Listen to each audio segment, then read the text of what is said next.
Have you been thinking about putting your home on the market? Maybe you're wondering what you need to do to get your house ready so you can win the hearts and minds of today's buyers. Well, you've come to the right place. Today, I'll be sharing 7 tips you need to know to prepare yourself and your house for the market. So let's dive right in. The first step is probably the one that almost everyone dreads the most, and that's clearing the decks. Decluttering can be a giant pain, but it's essential. One way to think about it is that if you're really planning to move, you're going to have to pack. And if you pack before the house goes on the market, then the house is going to look oh so much better. Another analogy that I've used over the years is for people to think about the fact that they're going to be camping out in their house for the next 60 or 90 days, and to look at everything and say to themselves, am I really going to need this in that period of time? Next are the things that you won't need in the next 90 days, but you want to keep. Those you need to pack up for moving. I always suggest that if possible, you want to store them off-site. But if you can't arrange that, then they should be neatly stacked, either in the basement or the garage or other storage areas. Try and keep the boxes in the middle of the room so that when the home inspector comes through, they'll be able to see the walls. What you should have left are the items that you don't think you'll ever use. Those need to be donated, given away, sold, recycled, or trashed. Number 2 is a little easier. Sit down and make a list of all the upgrades and major repairs that you've made to the property. Don't include minor plumbing repairs, little electrical repairs, small handyman items, things like that. Think about big projects, updating the bathrooms, updating the kitchen, replacing the roof, replacing heating and air conditioning systems, new windows, major landscaping work, things like that. Put them all on a list, put dates on them. Don't have to be exact, but as close as you can. Then gather together any paperwork that you have, warranties and information like that, homeowners association information, all that sort of stuff. Put it together in one place where you'll be able to get your hands on it when you need it. Number 3, now it's time to take a walk through the house to look at the items that might need to be repaired, replaced, or refreshed. So the house will look its best when you're ready to put it on the market. I'd suggest you do this with your agent because they're going to have a much better idea about the things to do that'll maximize your return on investment. I've walked into houses where sellers have done very expensive updates preparing their house for the market and really wasn't going to get them a good return. The goal here is to look at the condition of the house, come up with a plan that works for you and your budget and is going to get you the best bang for your buck. FYI, I have access to contractors who specialize in pre-home sale preparations. They'll come in, do all the work, and they don't even need to be paid until settlement. That'll help you conserve your cash for the move and any work you might want to do on your next house. If you'd like more details about that, click on the link below. Number 4, refresh the surfaces. One place that I like to concentrate on with sellers are the surfaces. Take a good look at the paint and see if it needs a refresh. How are the floors? Are they a little scuffed and worn?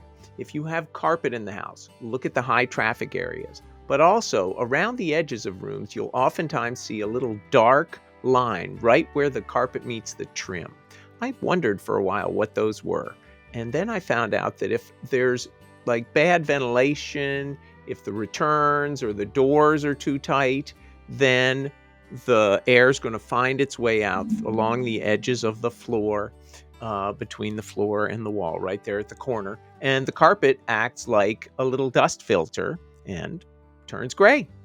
Something that a lot of people forget about is washing the windows, inside and out. If you've got newer windows, you might be able to do it yourself. If you have old windows like I do, you'll probably want to call a window washing service. It's also a good idea to have them wash the screens while they're there. I've heard people say that windows are the eyes of a home, and you want your home's eyes to sparkle.